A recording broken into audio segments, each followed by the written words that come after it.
वार्ता बुलाई गई है। जैसा आप जानते हैं पिछले कुछ दिनों से हम आदमी पार्टी के नेता अनर्गल बयानबाजी भारतीय जनता पार्टी के खिलाफ कर रहे हैं, इस तरह की छिछोरी भाषा का इस्तेमाल कर रहे हैं। तमाम आरोपों का जवाब देने के लिए हमारे महामंत्री और एनडीएमसी के मेंबर कुलजीत सहगल जी खुद यहाँ मौजूद हैं। हमारे साथ हमारे उपाध्यक्ष राजन तिवारी जी यहाँ मौजूद हैं, जो तथ्यों के साथ अपनी बात रखेंगे। मैं कुलजीत सहगल जी से अनुरोध करूंगा कि अपनी बात फिर से रखें। नमस्कार साथियों, मेरे साथ हमारे प्रदेश के उपाध्यक्ष और पार्टी के नेता राजन तिवारी जी, हमारे मीडिया के को कन्वीनर हरि जी उपस्थित हैं। आज एक बड़े महत्वपूर्ण विषय के लिए आपके बीच में एक अर्जेंट प्रेस कॉन्फ्रेंस रखी है। आम आदमी पार्टी, जिसके नेता नीति, नियत और निर्णय लेने की क्षमता पर हम बार बार आरोप लगाते आए हैं, वो भारतीय जनता पार्टी के कार्यकर्ताओं को उनके किसी विधायक के सर्टिफिकेट की आवश्यकता नहीं है। कल एक विधायक सुश्री आतिशी जी ने एक प्रेस कॉन्फ्रेंस करी, उन्होंने मनगढ़ंत आरोप लगाए। मैं मीडिया के माध्यम से उनसे कुछ चार चीजें ध्यान दिलाना चाहता हूं। मेरे पास एक लिस्ट है जो करंट विधायकों की और बाकी लोगों की लिस्ट है, जिसमें आतिशी जी आपको भेजनी होगी, अरविंद केजरीवाल जी भेज देंगे। 38 लोगों पर संगीन मामले हैं, जिसमें अमानतुल्लाह खां पर 12 संगीन मामले हैं, जिसमें आपके मुख्यमंत्री अरविंद केजरीवाल साहब पर भी 13 संगीन मामले हैं, जिसमें शोएब इकबाल पर टोटल 29 मामले, 6 सीरियस मामले हैं, जिसमें अखिलेश त्रिपाठी पर 11 मामले, 4 सीरियस मामले हैं। ऐसे मुकदमों की आपके नायाब वीरों की लंबी फेयर लिस्ट है। मैं और ध्यान दिलाना चाहता हूं, आप सतेंद्र जैन को भूल गई होंगी, जिनके ऊपर हवाला कारोबारियों से गबन का घोटाले का बड़ा केस है, जो किसानों की जमीन केजरीवाल जी की ऑफिशियल दलाली कर जल बोर्ड की, पीडब्ल्यूडी के आए हुए पैसे की दलाली से हजारों करोड़ की किसान की जमीन खरीद रहे हैं, जिन्होंने ऑक्सीजन के टाइम पर, कोविड के टाइम पर घोटाला करा और गरीब को मरने के लिए छोड़ दिया, उस सतेंद्र जैन को भूल गए होंगे आप भूल गए होंगे संदीप कुमार आपके मंत्री को, जिन्होंने राशन कार्ड बनाने के नाम पर एक बहन के साथ बलात्कार किया। उसकी वीडियो देश ने देखी, शायद आप लोगों ने भी अच्छे से देखी होगी। आप भूल गए होंगे सोमनाथ भारती को, जिनके ऊपर उनकी धर्मपत्नी ने आरोप लगाया कि एक पति अपनी पत्नी के साथ किस तरह का व्यवहार कर सकता है, मीडिया के सामने उन शब्दों का उपयोग भी नहीं कर सकता। वो एफआईआर और सब अभी जिंदा है। आप भूल गई होंगी उस बहन सोनी को, जिसने आरोप लगाया दिल्ली के मुख्यमंत्री को अपने सुसाइड नोट में कि जब मैं उनके पास वहां के शरद चौहान के विधायक बदवा ने जो किया उसके अगेंस्ट कंप्लेंट करने गई, तो उन्होंने कहा कॉम्प्रोमाइज कर लो। ये 38 एमएलए की लिस्ट हम आपको भेज देंगे, नहीं होगी तो नेट पे ढूंढी है हमने, वहीं से मिली, आप भी नेट से ढूंढ के इसको निकाल सकते हैं। आप भूल गए होंगे ताहिर हुसैन को, दिल्ली को जलते देखा गया, वोट बैंक की राजनीति के कारण आपने दिल्ली को जलाया, और ताहिर हुसैन जिसके ऊपर संगीन हत्या के मामले हैं, अंकित शर्मा की किस तरह से निर्मम हत्या कर दी गई, आप भूल गए होंगे। आप भूल गए होंगे टुकड़े टुकड़े गैंग के आपके मुखिया ने किस तरह से समर्थन किया। जेएनयू में नारा लगता है भारत तेरे टुकड़े होंगे इंशाअल्लाह इंशाअल्लाह, और आपके मुख्यमंत्री और बाकी लोग समर्थन करते हैं। वो विचारधारा है आपकी विचारधारा वो विचारधारा है जो आर्मी में के सर्जिकल आर्मी देश की जब सर्जिकल स्ट्राइक करती है उसके ऊपर क्वेश्चन उठाते हैं। आपकी विचारधारा वो विचारधारा है कि कश्मीरी हिंदुओं की निर्मम हत्या होती है, बहनों के साथ बलात्कार होता है, और आपके मुख्यमंत्री टेबल बजा बजा कर दिल्ली विधानसभा में हंसते हैं। वो विचारधारा है आपकी विचारधारा वो विचारधारा है जो दिल्ली के किसान की जमीन हड़पने के लिए जल बोर्ड की, पीडब्ल्यूडी की दलाली सतेंद्र जैन करते हैं, और आप उसको करते हैं। आपकी विचारधारा वो विचारधारा है जो पाकिस्तान में बैठे हुक्मरान के साथ उनके एजेंडे पे अगर कोई पार्टी देश में काम करती है तो अरविंद केजरीवाल जी की पार्टी काम करती है। आपकी विचारधारा वो विचारधारा है जो अभी जेएनयू में रामनवमी के ऊपर जिस तरह का हुड़दंग मचा, उसमें आपके लोगों का हाथ था। क्योंकि आप हिंदुओं के विरोधी हो, आप राम के विरोधी हो, आप वोट बैंक की राजनीति के लिए कहीं जा सकते हो। मैं माननीय मुख्यमंत्री जी अरविंद केजरीवाल जी को ध्यान दिलाना चाहता हूं, क्योंकि बड़ी बड़ी भ्रष्टाचार की बात की मुख करते हैं। आप सर गीता रावत को भूल गए होंगे, मनीष सिसोदिया जी की सबसे खास पार्षद है, एक मूंगफली वाले के लिए रिश्वत देती है, तो आपको भूल गए होंगे आपके कितने लोग सीबीआई उसमें इंक्वायरी में चल रहे हैं। आप बार बार कहते हैं मोदी जी से संजय जैन को गिरफ्तार कर, अरे भाई क्यों डर लग रहा है? आपके दलाल, आपके जितने भी लोग होंगे जिन्होंने करप्शन किया होगा इस सरकार में बचे नहीं, पर आप जब भारतीय जनता पार्टी के देशभक्त राष्ट्रभक्त कार्यकर्ताओं के लिए बोलेंगे, आपके सर्टिफिकेट की आवश्यकता नहीं है। कश्मीरी हिंदुओं का और कहीं भी भारत के लिए कुछ होगा तो आंदोलन हम करेंगे, और शांतिपूर्वक आंदोलन को आप जो रंग देना चाहते हैं वो रंग दीजिए, देश की जनता के सामने है। इसी कारण से उत्तराखंड में आपके मैक्सिमम लोगों की जमानत जब्त हो गई, उत्तर प्रदेश में आपके सभी विधायकों की जमानत जब्त हो गई, गोवा में 1-2 जीत पाए, उत्तराखंड, उत्तर प्रदेश, गोवा, आपकी क्या स्थिति हुई आपने देखा। मणिपुर का चुनाव नहीं लड़ा, और आपने भी करंट में देखा होगा हिमाचल की पूरी यूनिट हमारे पास आ गई।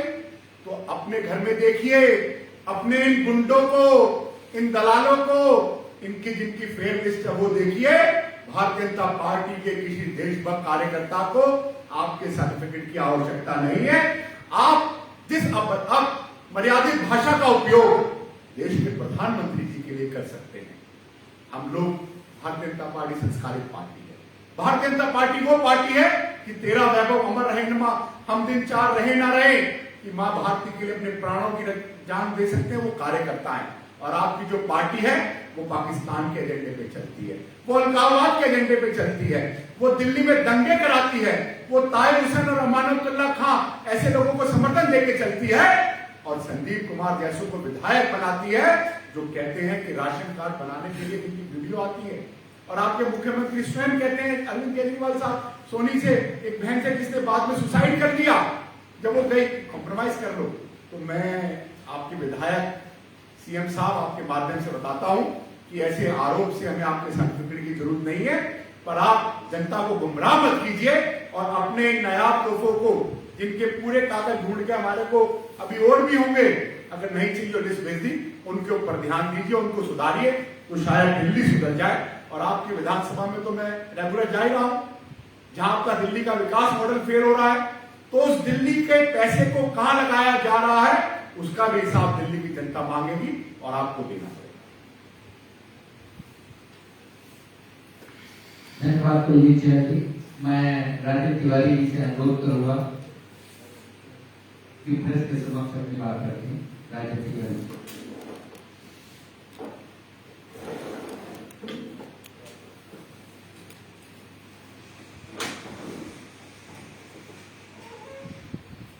आज की इस प्रेस वार्ता में उपस्थित हमारे प्रदेश के महामंत्री श्री कुलदीप सहल जी, मीडिया के हमारे को कन्वीनर हरिहर जी, उपस्थित सभी मीडिया कर्मियों, मित्रों, भी जिस प्रकार से कुलदीप जी ने बताया कि कल एक विधायक ने प्रेस करके हमारे पार्टी के युवा मोर्चा के साथियों के ऊपर ये कहा कि वो गुंडे हैं, वो लुच्चे हैं, वो लफंगे, इस प्रकार की शब्दावली का उन्होंने इस्तेमाल किया।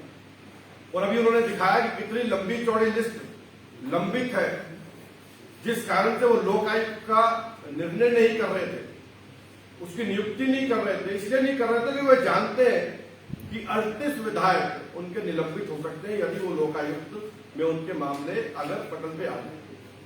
वो उन्होंने कल ये बताया कि हमारी पार्टी में बड़े पढ़े लिखे लोग हैं और हमारी पार्टी गुंडे बदमाशों से दूर है।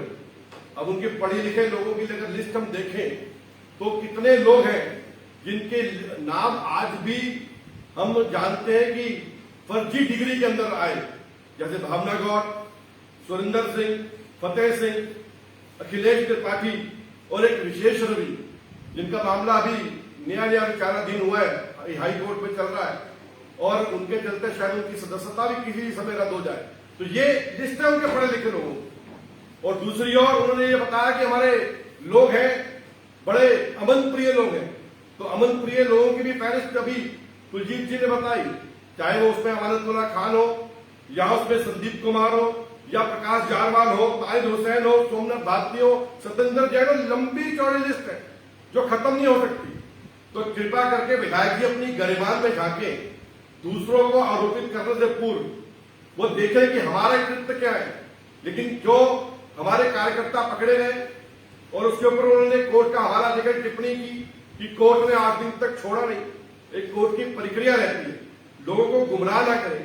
बीच में छुट्टी भी थी, लेकिन कोर्ट ने निर्णय लिया, उचित निर्णय लिया, उनकी बेल हुई, वो लोग बाहर आए। उसकी आगे जो चलेगी इंक्वायरी वगैरह वो चलती रहेगी। लेकिन हमें गर्व है ऐसे साथियों पर, जो साथी वहां जाकर के केजरीवाल के निवास स्थान पर धरना और प्रदर्शन किया जिन्होंने। अगर हिंदुओं के ऊपर अगर बातचीत हुई, हिंदुओं के ऊपर उन्होंने कुछ कहा, तो उसके ऊपर अगर रिएक्शन करने के लिए कोई पार्टी जाती है, आप उसको मनगढ़ंत आरोप लगा करके उनको फंसाना चाहते हैं। आपने झूठ बोला कोर्ट में कि केजरीवाल जी वहां मौजूद थे, उनके परिवार के लोग वहां मौजूद थे, जिसके कारण आप इतनी देरी लगी। और सच्चाई से कोसों दूर है, ना तो केजरीवाल जी वहां थे, ना ही केजरीवाल के परिवार के वो लोग वहां थे, और ना ही उन्होंने हमला करने का प्रयास किया। वो केवल वहां पहुंचे और घर के गेट को अगर पेंट कर दिया, घर के बाहर रंग लग गया, तो इसको उन्होंने एक बहुत बड़ी आपत्तिजनक मामला कर लिया। और मैं याद कराना चाहता हूं, जब 26 जनवरी का वो दिन था, तो किस प्रकार से अराजकता करके 26 जनवरी जैसे राष्ट्र पर्व को रोकने का प्रयास किया आप लोगों ने। तो केजरीवाल जी और इनकी पार्टी से हमें सर्टिफिकेट नहीं चाहिए। हम लोग उनको जानते हैं किस प्रकार के अराजक लोग हैं। लेकिन हाँ, वास्तव में हमने, हमारे लिए गर्व की बात है कि हमारे यहाँ हिंदुत्व की जब भी बात होगी, अगर कोई भी उंगली उठाएगा, हम लोग निश्चित रूप से उसका पुरजोर प्रदर्शन करेंगे, पुरजोर उसके खिलाफ आवाज उठाएंगे। धन्यवाद। कोई सवाल आपके? चहल जी, जिस तरीके से जेडीयू में भगवा झंडे, भगवा पट्टियां लगाई गई, उसको लेकर के बीजेपी का क्या स्टैंड है, क्या कहना चाहते हैं? जबकि रामनवमी के दिन नॉनवेज को लेकर के इतना बड़ा हंगामा हुआ। भगवा देश की संस्कृति का प्रतीक है, भगवा देश के राष्ट्रवाद का प्रतीक है। भगवा एक धर्म और अध्यात्म के साथ साथ भगवा इस देश के आजादी के आंदोलन उसके साथ है। जिस तरह से रामनवमी के दिन एक योजनाबद्ध तरीके से, मैंने कहा, आम आदमी पार्टी के गुंडे और उनके समर्थित लोगों ने हंगामा किया, वो पूरे देश ने देखा। वो रामनवमी के दिन यही नहीं, देश के अन्य हिस्सों में भी हुआ। तो इस तरह के षड्यंत्र, देश को बांटने का, देश को तोड़ने का षड्यंत्र आम आदमी पार्टी के और बाकी इनके समर्थक लोग दिल्ली, राजस्थान और बाकी स्टेटों में कर रहे हैं। उत्तर प्रदेश में तो बाबा जी ने उनका इलाज कर दिया बाकी जगहों पर, और चाहे करौली की घटना हो तो हमारे कार्यकर्ता वहां जाके उनके साथ खड़े हुए। और विद्यार्थी परिषद के कार्यकर्ताओं ने भी, जिन लोगों ने वहां पर आतंकवाद का समर्थन करते हुए नारे लगाए थे जेएनयू में या रामनवमी पे करें, उनका भी वहीं ग्राउंड पे जाकर पूरा जवाब दिया।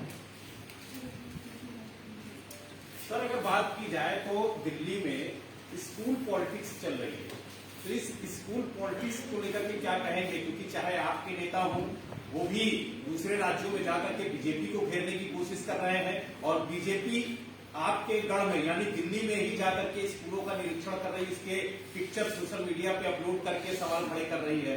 ये स्कूल पॉलिटिक्स चुनावी स्टैंड है या फिर वाकई स्कूलों की फिक्र है बीजेपी को? आपने बड़ा अच्छा सवाल पूछा। हमें निश्चित रूप से स्कूलों की फिक्र है। शिक्षा एक कामधेनु गाय है जो किसी के लिए भी कुछ है। शिक्षा एक वो चीज है जो निर्धन को भी धन दे दे। शिक्षा वो चीज है जो व्यक्ति के जीवन के लिए बहुत जरूरी है। अरविंद केजरीवाल जी जब आए थे तो आपको ध्यान होगा, उन्होंने कहा था 20 कॉलेज खोलूंगा और 500 नए स्कूल खोलूंगा। एक नया स्कूल नहीं खोला। और उन्होंने, आज मैं उनके पीछे 3 दिन पहले सोनिया विहार के स्कूल में गया। उस सोनिया विहार के स्कूल में आपको जानकर हैरानी होगी, शिफ्ट में बच्चे पढ़ते हैं। जहां बच्चों की कैपेसिटी 1000 होनी चाहिए, वहां 6000 कैपेसिटी है। 2 दिन एक शिफ्ट आएगी, 2 दिन दूसरी शिफ्ट आएगी, यानी जो बच्चे को 6 दिन जाना चाहिए वो मात्र 2 दिन जाता है। ना वहां प्ले ग्राउंड है, ना वहां टूल है, ना वहां स्कूल है, कुछ नहीं है। दूसरा, मुस्तफाबाद के स्कूल में हमारे नेता प्रतिपक्ष रामवीर सिंह बिदूड़ी जी गए, किस टेंट की स्थिति में। हमारे सांसद परवेश जी, रमेश जी और हमारे अध्यक्ष जी गए तो किस तरह की दर्दनाक स्थिति है। और आप स्कूल के साथ साथ नई दिल्ली विधानसभा जहां बैठे हैं, केजरीवाल जी की विधानसभा है, बड़े बड़े दिल्ली मॉडल की बात करते हैं। आज केजरीवाल जी दिल्ली की 693 सेवा बस्तियों में पानी नहीं दे पाए, अपनी विधानसभा के सेवा बस्ती के हर घर में पानी नहीं दे पाए, जनता उन्हें ढूंढ रही है। जनता पानी पे ढूंढ रही है, सीवर पे ढूंढ रही है, मोहल्ला क्लिनिक ना मोहल्ले में ना क्लिनिक है उस पे ढूंढ रही है। स्कूल का बुरा हाल है, पीडब्ल्यूडी और जल बोर्ड के घोटाले की तो आपके सामने बात है, पर जिस स्कूल शिक्षा मॉडल की बात करके वो बहुत बड़ा बड़ा ढोल पीटते हैं। कुछ स्कूल को चमकाने के लिए कमरे जरूर बना लिए, पर बच्चों का शिक्षा का स्तर आज भी नहीं मिल पाए। तो मनीष सिसोदिया जी, अगर आप ओपन डिबेट के लिए स्वीकार करते हैं माननीय मुख्यमंत्री अरविंद केजरीवाल जी, चाहे शिक्षा हो, चाहे स्वास्थ्य आपके मोहल्ला क्लिनिक हो, चाहे पानी की व्यवस्था हो, भारतीय जनता पार्टी का एक कोई साधारण कार्यकर्ता भी आपके फेक दिल्ली मॉडल पे डिबेट कर सकता है और ये बता सकता है सीएम साहब कि आपकी नई दिल्ली विधानसभा में ही आपका मॉडल फेल हो गया। शिक्षा का मॉडल मनीष सिसोदिया जी की विधानसभा में अगर इतना अच्छा होता तो बड़ी मुश्किल से 1000 वोट से क्यों। धन्यवाद।